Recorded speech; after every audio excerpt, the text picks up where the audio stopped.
Alaska Democrat Mary Peltola was declared the winner of the nation's first ranked choice voting contest on Wednesday night and will fill the last frontier's lone seat in the United States House of Representatives.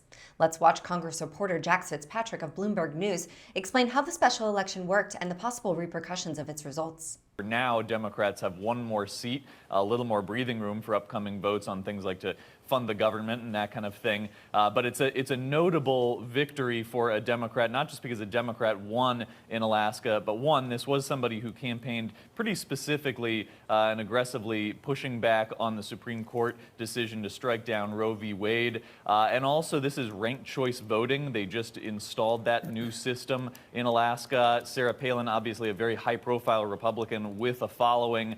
She was one of two Republicans. Nick Begich, the other Republican, only about half of his supporters gave their second choice to Palin.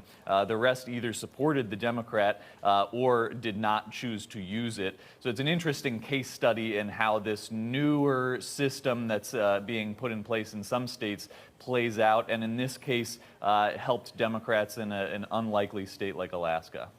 Although the actual election took place on August 16th, we had to wait until August 31st to learn the results because of Alaska's new system of ranked choice voting.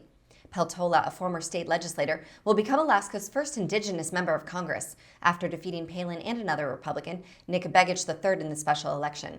Peltola finished first in the initial tally and then won enough second-choice votes from Begich's supporters to surge past Palin.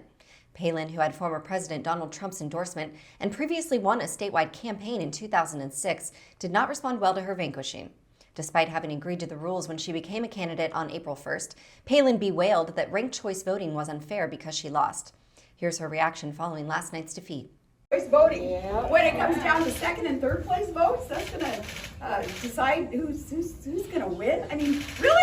Alaskans want Joe Biden and Nancy Pelosi? Democrats have clearly overperformed in special elections since the Supreme Court overturned the constitutional right to abortion in Dobbs versus Jackson in June.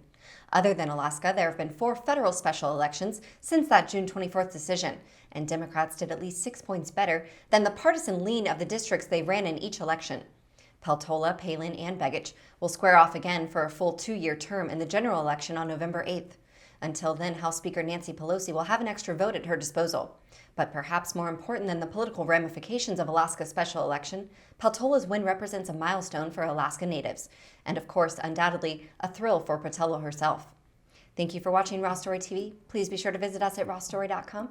Stay informed and tap below to take action by liking, subscribing, and joining all those who like their news raw.